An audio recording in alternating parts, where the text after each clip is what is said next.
हाथों को खोलकर हाथों की लकीरों को बदलने के लिए मीठी मीठी तालियों की सेवा करेंगे। क्या तो ज्यादा रोटी खाया है हो? ज्यादा खाया है क्या? पीछे तक आवाज जा रही है कि नहीं जा रही? पीछे तक जो बुजुर्ग बैठे हैं उनसे मेरा कहना है, आवाज जा रही है कि नहीं जा रही है? काऊ का सुना है बताओ। आइए सुस्ती को दूर करने के लिए बड़े भाव जाए।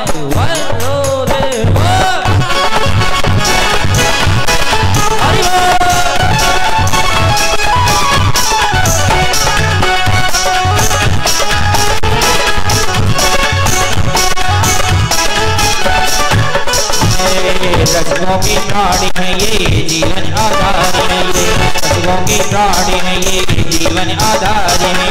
राजा जी की कृपा का ये राजा जी की कृपा का यामा जी की कृपा का यामा जी की कृपा का दुआर है ये गलिया। मुझे तो प्यारी लागे बरसाने की गलिया, मुझे तो प्यारी लागे बरसाने की गलिया।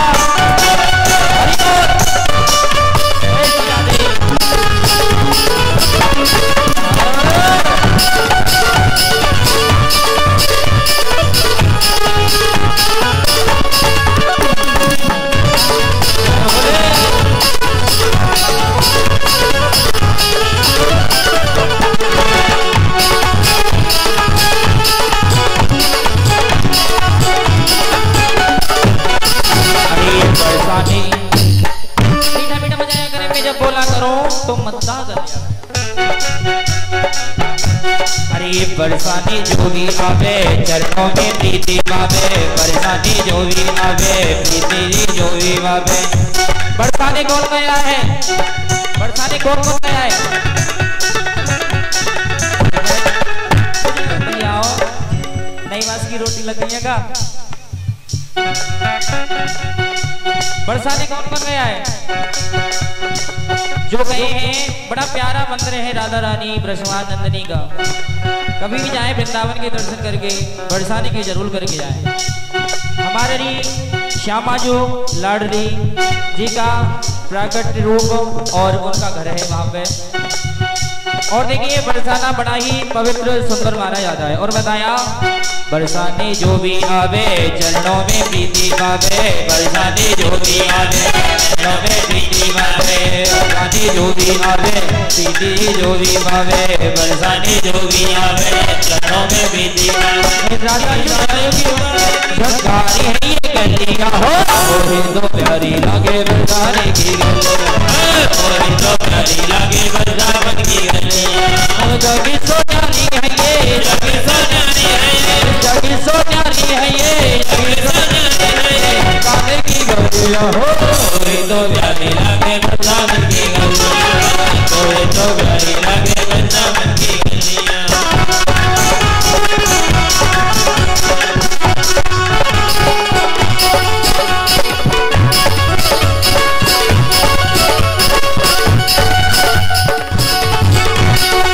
राधी को नाम गावे बंसी की तान गावे, राधी को नाम गावे बंसी की तान गावे।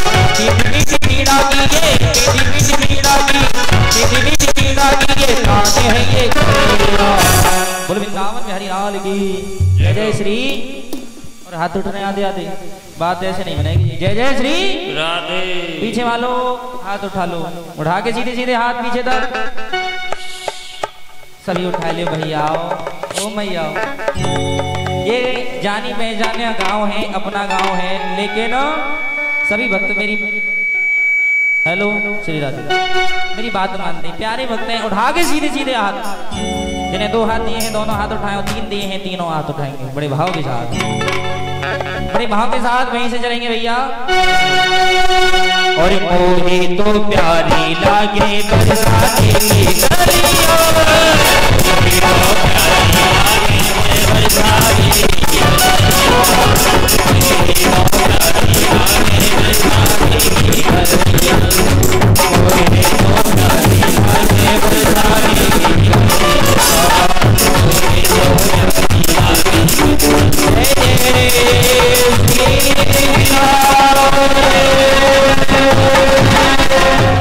मानस में तुलसीदास जी ने बहुत सी वंदनाएं की।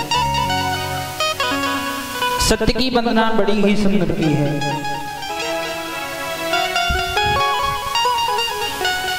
कि जन्माद्यस्य यतोऽन्वयादितरतस् चार्दे स्वविज्ञस्वराट् तेने ब्रह्म हृदय आदिकवये मुह्यन्ति सूरयः तेजो वारिमृदां यथा विनिमयो यत्र त्रिसर्गो मृषा दाम्ना स्वेन सदा निरस्तकुहको सत्यं परं धीमहि।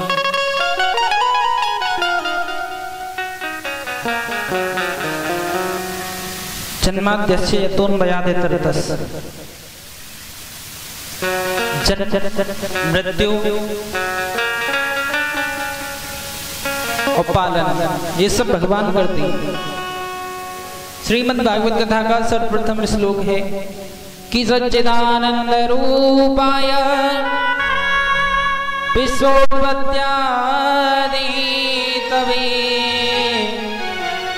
तापत्रय विनाशाय श्री कृष्णाय वयम्। एक बात आपको बताऊं, सच्चित और आनंद ये सब जानते हैं। सत्य भी भगवान है, चित भी भगवान है और आनंद भी है। तापत्रय विनाशाय तीन तापों का नाश करते हैं। श्री कृष्णाय वयम् नमः। यदि हम भागवत जी में आ जाएं तो भगवान को नमन करते हैं। उसी श्लोक का अर्थ इसे बड़े रूप में ले जाता है कि भगवान जन्म देते हैं, फिर उनका पालन करते हैं, फिर संहार करते हैं। ये साइकिल है, गोल गोल घूमती रहती है। एक बार प्रलय होती है, दोबारा से ब्रह्मांड बनता है, ब्रह्मांड के बाद में फिर उसका पालन होता है, पालन के बाद में संहार हो जाता है। अच्छा, बहुत से लोग कहते हैं भागवत जी में ज्यादातर कृष्ण भगवान का वर्णन आता है। ये इच्छा थी, ऐसा नहीं है कि भागवत जी में भगवान कृष्ण का ही ज्यादा वर्णन किया गया हो। इसमें भी इच्छा थी, किसकी? परीक्षित जी की। परीक्षित जी की एक ही इच्छा थी कि जितनी भी कथा आए उतने शॉर्ट करके सुनाया जाए। लेकिन मेरे कन्हैया की कथा आवे तो जितना बड़ा कर सकते हैं, जितना बड़ा कर सकते हैं उतनी बड़ी करके कथा आप सुनाइए। बहुत से लोग रामचरितमानस, अच्छा रामचरितमानस भी बड़ी सुंदर है। रामचरितमानस के नाम में ही इसका अर्थ छिपा हुआ है। मायने नहीं रखता कि आप कितने ज्ञानी हैं और कितने बड़े भक्त हैं और आप कितने बड़े बलवान हैं, कोई मायने नहीं रखता है। रामचरितमानस इन सबको झुठला देती है। कैसे? अच्छा देखिए, राम और रावण का युद्ध हुआ। राम जी और रावण का जब युद्ध हुआ तो सबसे ज्यादा बुद्धिमान कौन था? बहुत से तो ध्यान ही ना देते।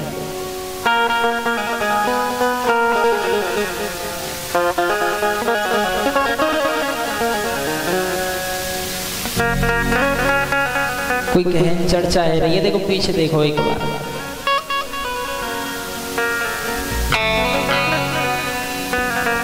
कर रही मुद्दों पर चर्चाएं होती हैं ये कि कहते आई कि अरे माते आई तो नैसा कि अच्छा कौन की भौई? अरे बाकी है, बाकी पप्पू की। कि अच्छा कि हाँ हाय बता दे नई बहू ने कर आई। ऐसी चर्चाएं हो रही हैं। ऐसा है ना कि कभी कभी मिलती हैं, भागवत भी एक साल में एक बार होती है, तो सब मिल रहे हैं यहाँ पर आकर के। कोई इधर से आए होंगे तो कोई उधर से, कभी कभी मिलना होता है तो आज मिले हैं तो बात कर रहे हैं बेचारे। मैं बता रहा था रामचरितमानस, इसका क्या अर्थ है? बल में सबसे ज्यादा कौन था? बोले बल में भी रावण बड़ा और बुद्धि में भी रावण बड़ा। धन में सोने की लंका थी, कोई ऐसे वैसे ही था, और यहाँ पर झोंपड़ी पड़ी हुई थी। बोले जब सब में बड़ा तो हारा क्यों? तो बोले इसके नाम में ही अर्थ लिखा है रामचरितमानस। बस रावण के अंदर चरित्र ही नहीं था, जिसके कारण वो हार गया। मैंने बताया आपको भक्ति में भी रावण बड़ा था। भोले बाबा का सबसे बड़ा भक्त माना जाता है रावण, छोटा मोटा भक्त नहीं था। अपने शीशों को काट करके और भगवान की शिवलिंग पर अर्पित कर देता था, ऐसा भक्त हुआ।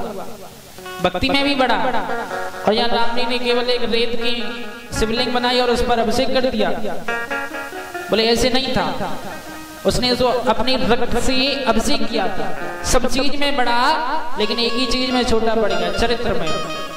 और जो प्राणी चरित्र में छोटा पड़ जाता है वहीं पर उसकी हार हो जाती है। तो वेद व्यास जी बोले मैं कुछ ऐसा लिखूंगा जो सत्य को बताने वाला हो, धर्म को बताने वाला हो, और ऐसा फल हो न तो इसे खाया जा सके न निगला जा सके, केवल इसे पिया जा सके। बोले कि फलों को भी पिया जाता है? बोले हाँ। तब एक बड़ा ही सुंदर सा श्लोक आया कि निगम कल्प तरोरिगलितं बलम सुखमुखादमृत द्रव संयुतम श्रीमद् भागवतं रसमालयं मुहुरहो रसिका भुवि।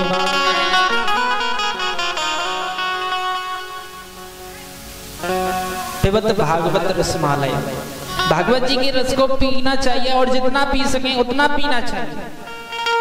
सबसे बड़ी बात, बहुत से लोग कहते हैं कि हमने तो बहुत राम कथा सुन ली, अब तो हम अकुताए गए हैं, बहुत सुन ली भैया, अब हमारे बस की बात नहीं है। लेकिन एक बात कहते हैं, राम कथा जे सुनत अगाई रस विशेष दिन जाना। जो राम कथा को सुनने से अगा जाए वो राम कथा के रस को जानते ही नहीं है, कृष्ण कथा के रस को जानते ही नहीं है कि कृष्ण कथा है क्या, राम कथा है क्या।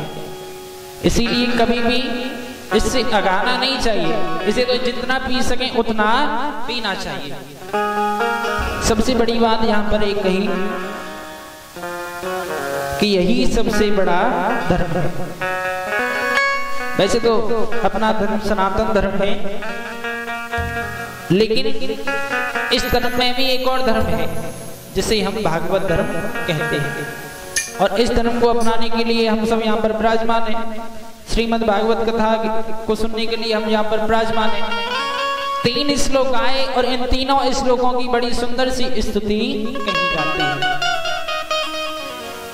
अब बोले रुक जाइए, जो 88,000 ऋषि बैठे हुए हैं नैमिषारण्य क्षेत्र में, वो प्रणाम करते हैं। उनकी एक मुखिया है जिनका नाम सौनक जी है। सौनक जी कहते हैं एक बात कहो? बोले हाँ। बोले मैं इन सभी संतों का मुखिया बन गया हूँ। बोले हाँ, क्या बात है? बोले कि जब मैं इन संतों का मुखिया बन गया हूँ तो मैं चाहता हूँ कि आपसे प्रश्न करूँ। अच्छा, पहले ऐसे कथाएं नहीं होती थी कि व्यास जी बैठ गए और कथा सुना रहे। जब तक इंसान की समझ में ना आए तब तक वो कथा नहीं होती है। बोले कि हमारे कुछ प्रश्न हैं आपसे और मैं आपसे करना चाहता हूँ, ज्यादा नहीं है, मात्र 6। बोले हाँ कीजिए ना। तो बोले सबसे पहला प्रश्न मेरा ये है कि भगवान के अवतार कितने हुए? कोई कहता है 10 हुए, कोई कहता है 12 हुए, कोई कहता है 24 हुए, कोई 23 कहता है। पक्की बात नहीं पता है, पुराणों में जो बात लिखी है उस बात को बताइए कि भगवान के अवतार कितने हुए हैं। बोले ठीक है। दूसरा प्रश्न हमारा ये है कि सबसे बड़ा कौन है? सबसे बड़ा कौन है? बोले सबसे बड़ा कि हाँ। ऐसे नहीं, हम किसी की निंदा नहीं कर रहे हैं। बोले ऐसे बताइए कि एक में ही सबकी पूजा हो जाए। ऐसे नहीं है कि अब एक भैया नईवास की पहुंची एक मंदिर पर, और मंदिर पर अच्छी अच्छी मूर्तियां लगी हुई हैं। हनुमान जी की भी मूर्ति है, कात्यायनी माता, गौरी मैया, शंकर भगवान, नंदी भगवान, गणेश जी महाराज, कार्तिकेय भगवान, बहुत से देवता विराजमान है। और साथ में कन्हैया जी की भी मूर्ति है। एक लोटा जल लिया, जल में थोड़ा सा दूध डाला, चीनी डाली और लेकर के पहुंच गई। बोले बाबा बैठा रहे हो थोड़ा सा, और थोड़ा सा नंदी पे उड़ा दो। फिर बाकी बाद में आगे पहुंचे हनुमान बाबा पे, उन्हें भी चढ़ाए दो। आगे चल के और थोड़े से पहुंचे तो कात्यायनी माता, गौरी मैया पे भी चढ़ा दिया। इतने में जल खत्म हो गया और प्रसाद भी। अब लौट आए घर को, कर क्या सकती, लेकिन मन में एक ही चीज चल रही है कि कन्हैया जी तो रह ही गए, उन पर तो जल चढ़ ही नहीं पाया, अब क्या करूं कुछ समझ में नहीं आ रहा है।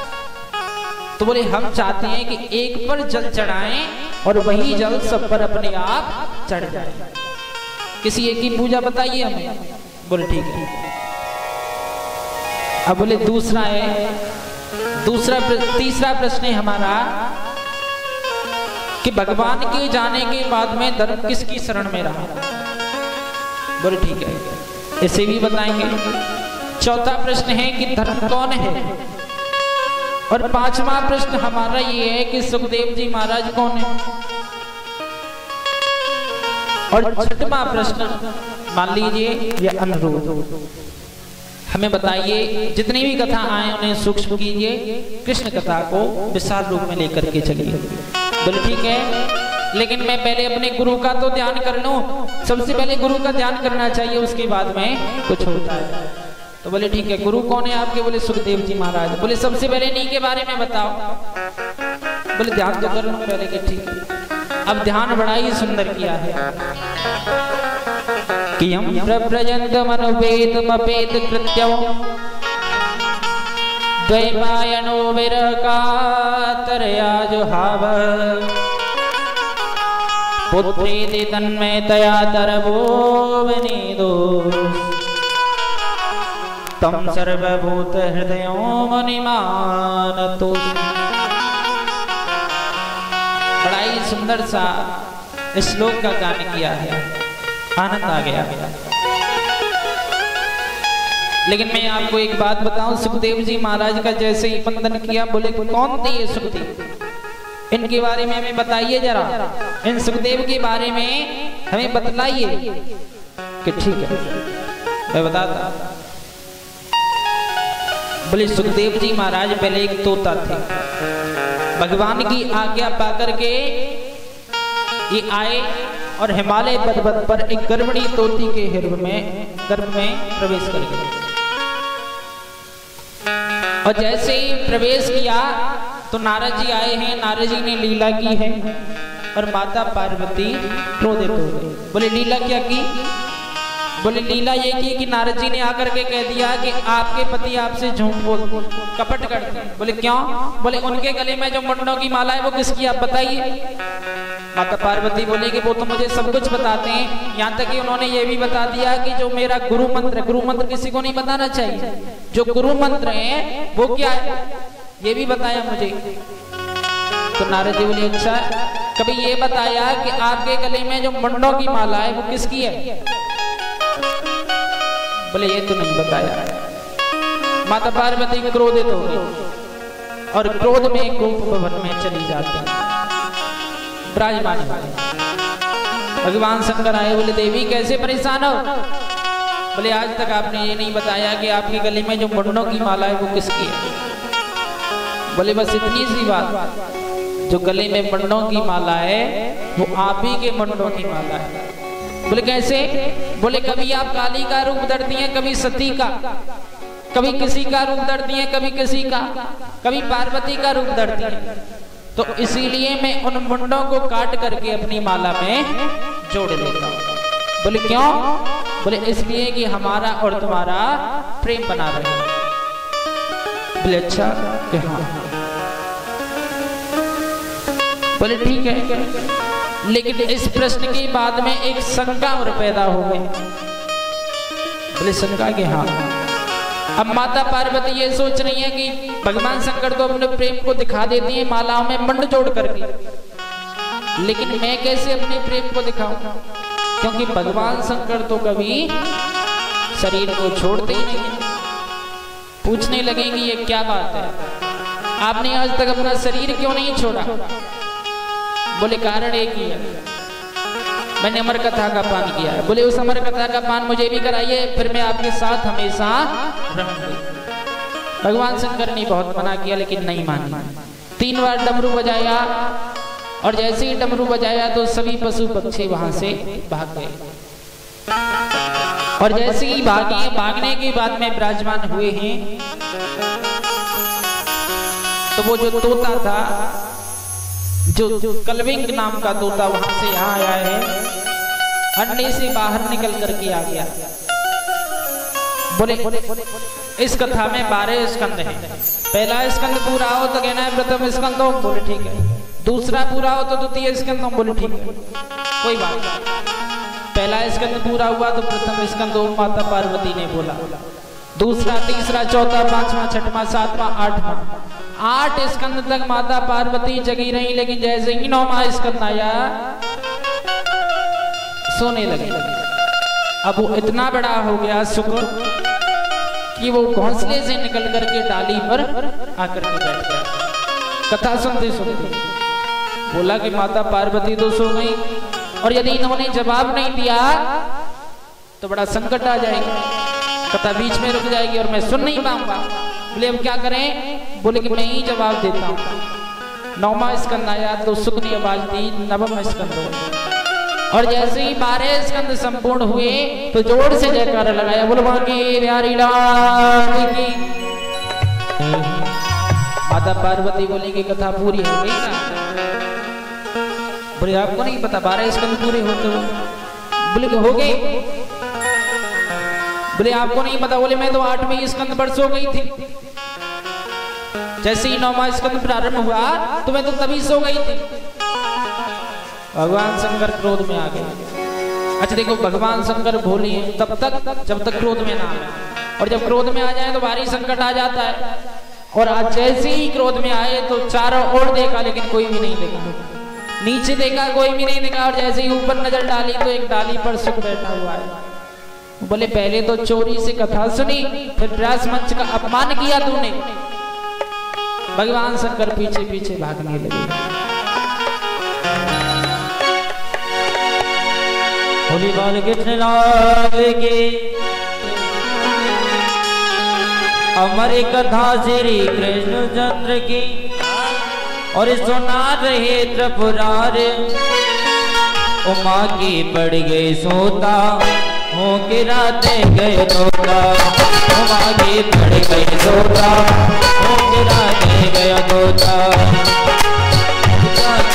गिर के ऊपर गिर जाके सक बैठी आसन मारे, गिर के ऊपर सक बैठी आसन मारे। हमारे कथा श्री कृष्ण चंद्र के, हमारे कथा श्री कृष्ण चंद्र के सदा रहे त्रिपुरार। आगे बढ़ गए सोता हो गिराते गए तोता। आगे बढ़ गए सोता हो गिराते गए तोता।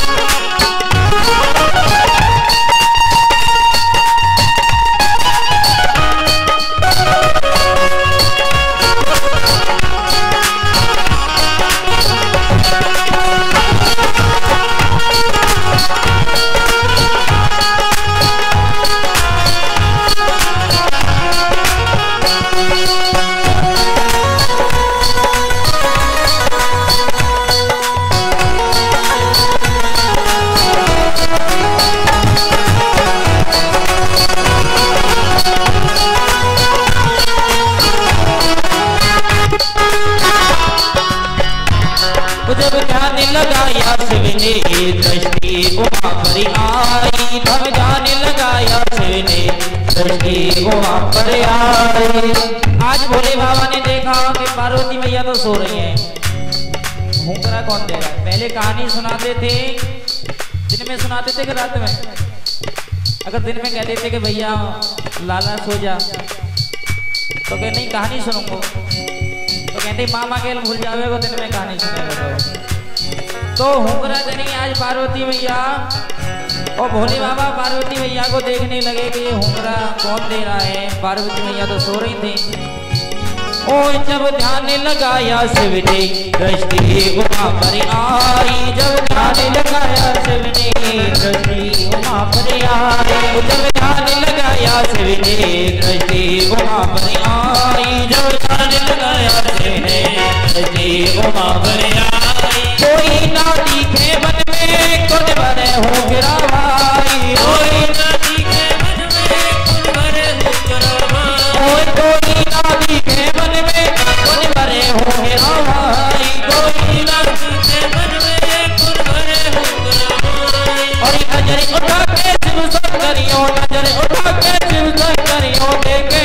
बसार नींद में खाई रही गोता वो गिराने गिर गोता खाई रही गोता वो गिराने गिर गोता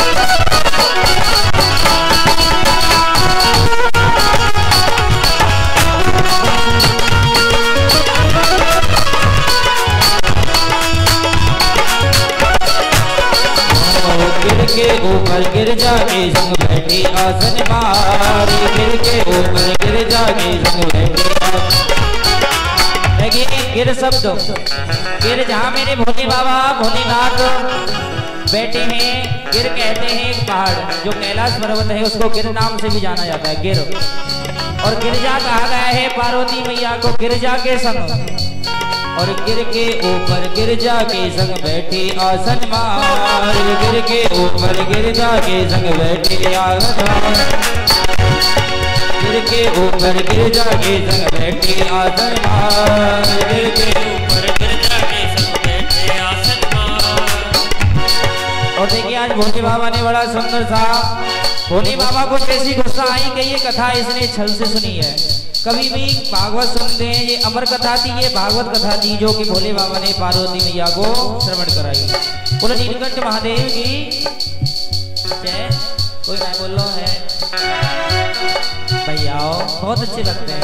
एक बार बोलेंगे बोलो बाकी बिहारी लाल की बोलो वृंदावन बिहारी लाल की।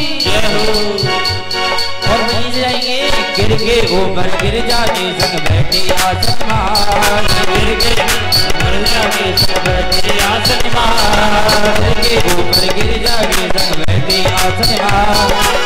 कथा श्री कृष्ण चंद्र की अमर कथा श्री कृष्ण चंद्र की सुना रही त्रिपुरार ओ माँ की पड़ गई सोता हो गिराते गए दोरा की पड़ गई सोता हो गिराते गए दोरा की पड़ गई सोता हो गिराते गए दोरा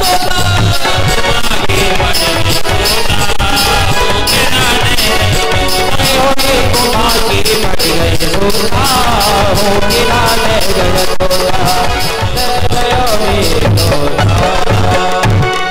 उमा की पड़ गई सोता हुकरा दे गयो सोता। बोलिए सुखदेव जी महाराज की। आइए सुंदर सी कथा में सुंदर सा दान उनका धन पवित्र होता है। बड़ा सुंदर सा जिन्होंने दान दिया है बांके बिहारी जी उनके ऊपर पूर्ण कृपा करें। आइए सबसे पहले एक साया भगवान शंकर पीछे पीछे दौड़े। क्या भगवान शंकर इतने भी नहीं है कि त्रिशूल को उठाएं और उठा करके फेंक दें, लेकिन उसके पीछे भागे। वो जानते थे कि अब तो अमर कथा सुन ही चुका है, मार तो सकता नहीं हूं लेकिन लीला तक तो पहुंचा ही सकता हूं। पीछे पीछे दौड़े वो सुख पहुंचाए वेद व्यास जी के आश्रम पर। उनकी पत्नी उन्होंने जैसे ही मुख खोला और मुख में ऐसे वो तोता गर्भ में चला गया। गर्भ में जैसे ही चला गया बोले बाबा बाहर ही रुके। बोले स्त्री घर में अकेली है। वेद व्यास जी बोले आपके घर में चोर घुसाए, मेरे घर में से क्या चुराएगा? बोले आपके घर का नहीं, मेरी अमर कथा का उसने चोरी से पान किया है। वेद व्यास जी मुस्कुराए, बोले जिसने अमर कथा का ही पान कर लिया, जिसने अमर कथा का ही पान कर लिया, उसे मारेंगे क्या, दंड क्या देंगे? बोले कहते तो ठीक हो। बोले नाथ वहां से अपने आप चले जाते हैं। वेद व्यास जी आते कहते पुत्र बाहर आ जाओ, अब तुम्हें कोई संकट नहीं है। बोले नहीं आऊंगा। भोले बाबा से मुझे कोई संकट नहीं था। बोले तो किससे संकट है तुम्हें? बोले मुझे तो संकट माया से है। बोले माया कि हाँ माया। विष्णु की जो मायाएं बड़ी अद्भुत है, बार बार सताती आती है जाती है। मैं जिस कार्य के लिए आया हूं वो माया मुझे करने नहीं देगी। ये एक गर्भ ही है जो मुझे माया से मुक्त रखता है। 12 वर्ष बाद सुखदेव जी ने जन्म लिया। सभी ने कहा कि तुम्हें माया नहीं दे रही, तो स्वयं चल करके आए, चलने लगे। जन्म लेने के बाद में तो अपने माता पिता की ओर देखा भी नहीं।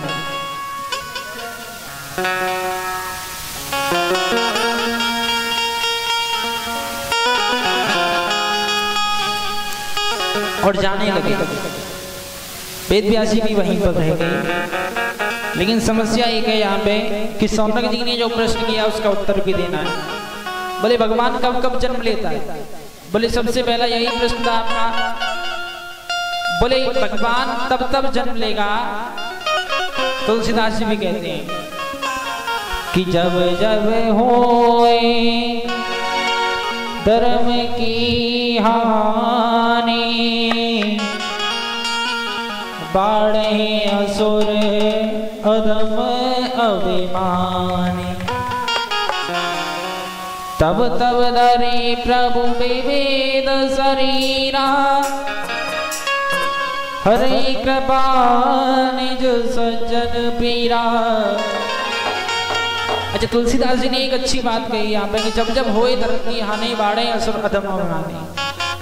जब जब धर्म की हानि होती है तो असुर बढ़ने लगते हैं। उन असुरों का उद्धार करने के लिए भगवान जन्म लेते हैं। ये बात कहीं तक सत्य है, लेकिन इसमें एक कारण भी है। बोले कारण क्या है? राम जी ने जन्म लिया किसका उद्धार करने के लिए? बोले कुंभकर्ण और रावण का उद्धार करने के लिए। लेकिन सबसे बड़ी बात यहाँ पर एक हुई कि जैसे ही सबरी के पास में पहुंचे, सबरी को तो सभी लोग जानते ही होंगे, जानते हैं या नहीं? भैया ऐसे कैसे चलेगा काम? ऐसे बैठे हो ऐसे नारी जोन लटका है, ऐसे नहीं चलेगा। जैसे ही मैं कहूं, अच्छा पिछली बार शायद मैंने आपको एक चीज सिखाई थी, जब बात समझ में आवे और मैं पूछूं बात समझ में आई या नहीं तो क्या कहें? भूल जाते हैं तो कहना है हाउ है। शायद मैंने पिछली बार यहाँ पे बताया था, यहाँ पे नहीं बताया। तो जैसे ही मैं पूछूं कि बात समझ में आई या नहीं तो क्या कहना है? आवाज ना है रे पीछे थे।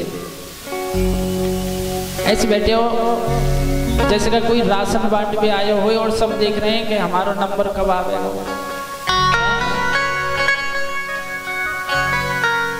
ऐसे नहीं चलेगा काम। आज इसमें एक कारण है। सबरी को सभी लोग जानते हैं। राम जी सबरी के पास में पहुंचे और जैसे ही पहुंचे तो सबरी ने एक बात कही कि राम जी, बोले हाँ, कि आपने अवतार लिया, विष्णु की ही अवतार है आप। बोले ये तो सब जानते हैं। बोले आपने अवतार लिया किसके लिए? रावण के लिए। यदि रावण ना होता तो आप अवतार नहीं लेते और मुझे दर्शन नहीं मिलते। सबरी ने ये बात कही। बोले यदि रावण नहीं होता तो मुझे भी दर्शन नहीं मिलने वाले थे। तब राम जी ने एक बात कही है, अरे पगली, अरे मैया, तुम कैसी बातें करती हो? मैं रावण को मारने के लिए नहीं आया हूं। रावण को तो जो मेरा छोटा भाई है ना लक्ष्मण, यदि ये चाहे और अपने पैर से तीर चलाए और तीर चलाने के बाद में रावण का उद्धार हो सकता है। यदि ये चाहे तो मैं तो तुमसे मिलने के लिए आया हूं। मैं यहाँ पर खट्टे और मीठे का भेद बदलने के लिए आया हूं। मैं तो तुम्हारी भक्ति देखने के लिए आया हूं और एक क्षत्रिय का धर्म निभाने के लिए आया हूं। तुम मेरा इंतजार कर रही थी ना इतने वर्षों से, मैं तो तुमसे मिलने आया हूं। तो यहाँ पर भगवान कहते हैं कि मैं शत्रुओं के लिए नहीं, राक्षसों के लिए नहीं, मैं अवतार लेता हूं भक्तों के लिए। भक्तों के कष्ट का निवारण बनता हूं मैं, और भक्तों के लिए मैं जन्म लेता हूं। जितने भी भगवान ने जन्म लिए हैं भक्तों के निवारण के लिए, भक्तों के कष्टों को काटने के लिए ही भगवान ने जन्म लिए हैं। सबसे बड़ी बात यहाँ पर एक आती है, इसके बाद में 23 अवतार हुए हैं अब तक। 10 भगवान विष्णु के अवतार माने जाते हैं, और मैंने जो है 10 भगवान विष्णु के अवतार माने जाते हैं, जिनमें सबसे पहला अवतार है मत्स्य अवतार। इसके बाद में 23 अवतारों का वर्णन किया, और वर्णन करने के बाद में समय आया कि अब कथा आगे बढ़े। बोले हमें सब छोड़िए, एक बात बताइए कि परीक्षित जी को कथा सुखदेव जी महाराज ने कैसे श्रवण कराई? बोले बस इतनी सी बात के हाँ कि ठीक है वहीं चलते हैं। यदा हृदय कौरव सृंजयाना वीरे स्वतो वीर गतेषु प्रकोदरावेद गदा विमर्श भग्नोरुदण्डे धृतराष्ट्रपुत्री।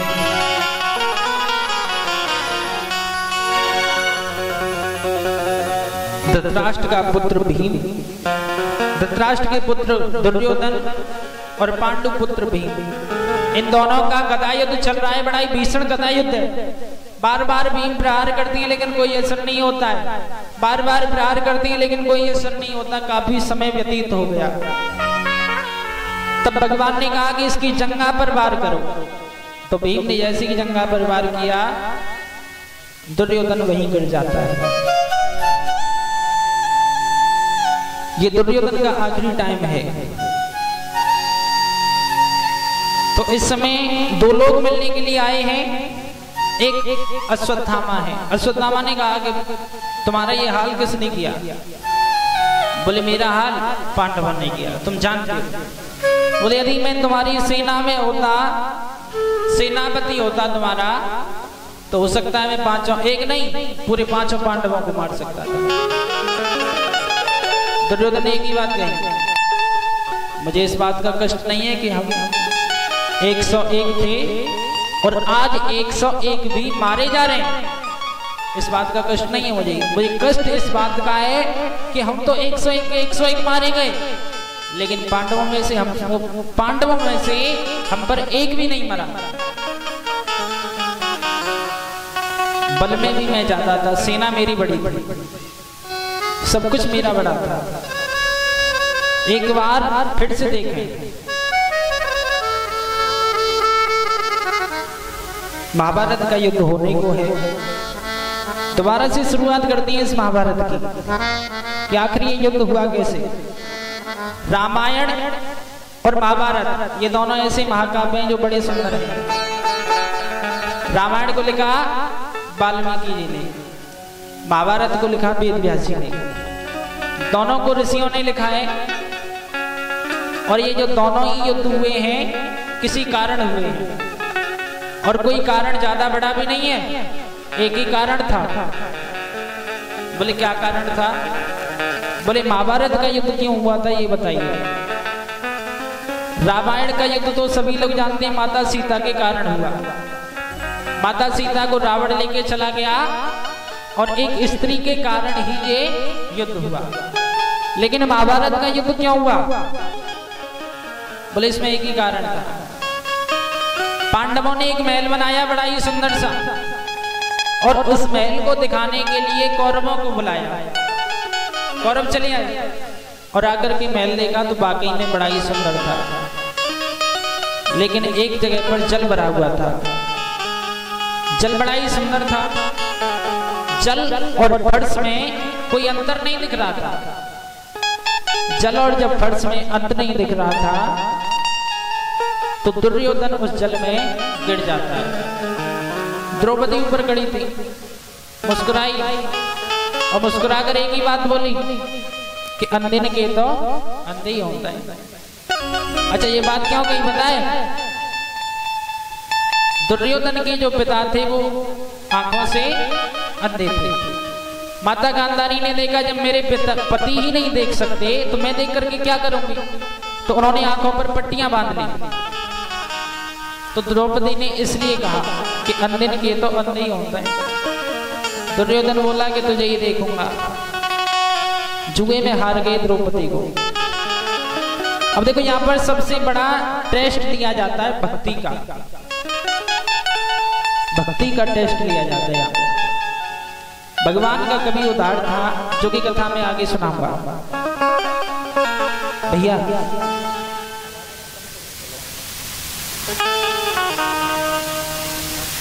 भक्ति का टेस्ट लिया जाता है। ये जो द्रौपदी है ना, भगवान शुरू से इसके साथ में रहे, सखा मानती है अपना, लेकिन कभी भगवान नहीं माना। और जब तक हम भगवान को भगवान न माने तब तक बड़ी दिक्कत सी बनी रहती है। द्रौपदी को दुशासन खींच करके ला रहा है, और जो दुशासन है वो जैसे ही खींच करके लाया तो द्रौपदी को लगा कि मेरे जो पति हैं वो मुझे बचा लेंगे। 5 पति हैं, कोई ना कोई तो बचाएगा। लेकिन जब देखा सब सभा में बैठी और 5 के सर नीचे, कोई उठ नहीं रहा है। अब बोले बड़े बुजुर्ग भी हैं, वो शायद कुछ कहेंगे, लेकिन उन्होंने भी कुछ नहीं कहा। अब तक देखो द्रौपदी बल लगा रही है, लेकिन कुछ नहीं हुआ। अब बल लगाया कि अपने हाथों से उस साड़ी को पकड़ लिया, लेकिन फिर भी कुछ नहीं हुआ। तो दुशासन खींचता ही जा रहा है, खींचता ही जा रहा है, परेशान है।